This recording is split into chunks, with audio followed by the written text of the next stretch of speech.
알겠습니다. 두 번째 토론 바로 들어가겠습니다. 우리 전진아 박사님, 정신건강 정책과와 함께 그리고 국립정신건강센터의 어떤 연구라든지 이런 거에 대한 총괄을 좀 많이 담당을 하시죠. 그래서 뭐 굉장히 많은 정책을 종합을 하지만 또 실행이 되는 건 너무나 적기 때문에 좀 지칠 만도 할 것 같은데 요즘 어떤지 모르겠어요. 예. 오늘 토론 부탁드리겠습니다. 예, 박수로 모실게요.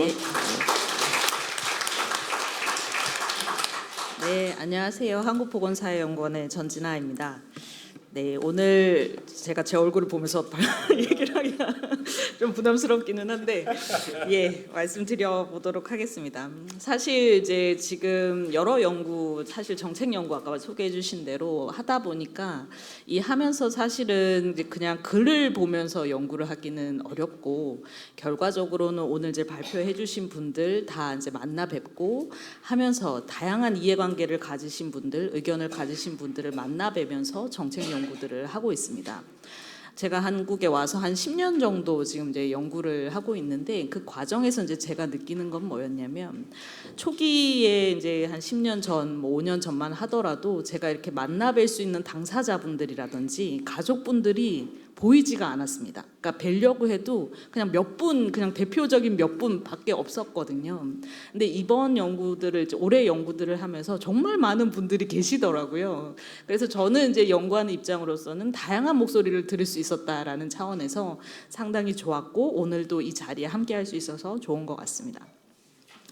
오늘 이제 발제해주신 내용들을 이제 전반적으로 보면서 사실은 아까 백종 교수님 얘기해주셨지만 다 동의하는 바여서 이 내용을 가지고 어떻게 토론을 할 수 있을까에 대한 고민을 조금 많이 했었고 그 차원에서 제가 조금 경험했던 그리고 제가 지난주에 또 일본을 다녀왔거든요. 일본을 잘 다녀오면서 느꼈던 내용들 중심으로 조금 말씀을 드리는 게 어떨까 싶습니다. 슬라이드 뭐 그 자료집을 보시면서 같이 가셔도 좋을 것 같고요. 배점태 회장님께서 발표 자료 여러 번 수정하셨다고 했는데 정말 느껴졌습니다.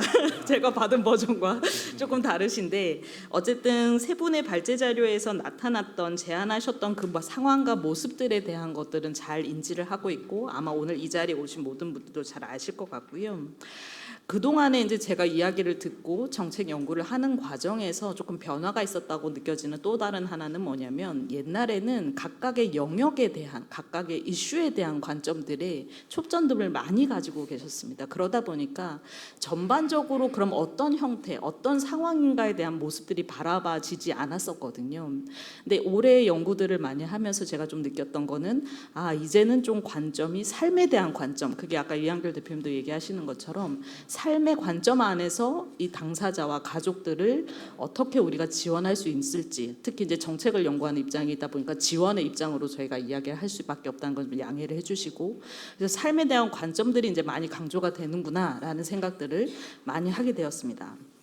그러다 보니 삶에 대한 지원의 관점으로 본다 그러면 결국은 그 사람의 개개인에 대한 것들로 우리가 좀 초점을 맞춰가야 되지 않는가라고 생각이 들고 그게 아마 UNCRPD나에서 이야기했던 그 관점들을 이어가는 방식이지 않을까 생각을 합니다. 다만 이제 최근에 이해관계자분들의 다양한 의견들을 들으면서 제가 느꼈던 것 중에 하나는 뭐였냐면 이 삶에 대한 지원을 각각의 그 주체 단체, 그게 학회, 협회 어떤 데가 되었든 간에 우리가 주도성을 가지고 해야 한다라는 이야기들을 이제 많이 하시는 거죠. 그래서 각각의 전문성이 있다는 것을 잘 이제 하고 있지만 이게 누군가의 주도로 이 삶에 대한 우리의 전반적인 지원이 가능한 것도 아니고 누군가 못하기 때문에 우리가 해야 되는 그런 관점도 아닌 것 같습니다. 그래서 사실은 오늘 같은 자리들이 조금 더 많이 만들어져서 다양한 이해관계, 의견들을 가지신 분들의 의견들을 좀 들어보는 과정들이 조금 필요하지 않을까 싶고요. 이번에 이제 일본을 다녀왔고 저도 이제 여러 국가들을 다니면서 느꼈던 것 중에 하나는 뭐였냐면 정말 많은 서비스가 있구나. 정말 많은 서비스가 공공에서 이루어지는 것은 아니구나.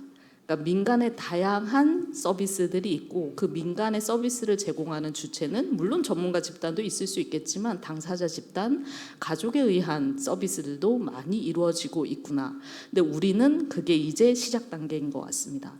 현재 우리의 정신건강복지법의 그 법의 그 제도 설계들을 보시면 서비스 중심으로 제도가 법이 이제 설계되어 있는 게 아니라 기관 중심으로 법이 구성되어 있습니다. 그러다 보니까 이 기관에서 우리가 만들어내는 모든 서비스를 이 제한된 기관들이 다 해야 되는 구조로 가다 보니까 저희가 활용할 수 있는 자원은 항상 부족하고 이 거의 현장에서 일하시는 분들은 항상 업무에 과부하가 이제 걸려 있는 그런 상황인 것 같습니다. 그러면 우리도 이 서비스의 전달 체계를 조금 확대할 수 있는 방향들을 모색을 해야 될 것 같은데 언제까지 그러니까 공공기관 혹은 이제 그게 이제 재활시설이 될 수도 있고 센터도 될 수도 있고 하지만 그 기관 중심으로 펼칠 것인가에 대한 고민들을 좀 하면 저는 좋을 것 같고 그게 아까 배섬태 회장님도 얘기해 주신 것 같고 이한길 대표님도 김질 대표님도 얘기해 주신 것처럼 약간 민간의 자원들 당사자 단체, 가족 단체 그 외에 다른 민간의 조직들이 좀 활성화될 수 있는 방식들을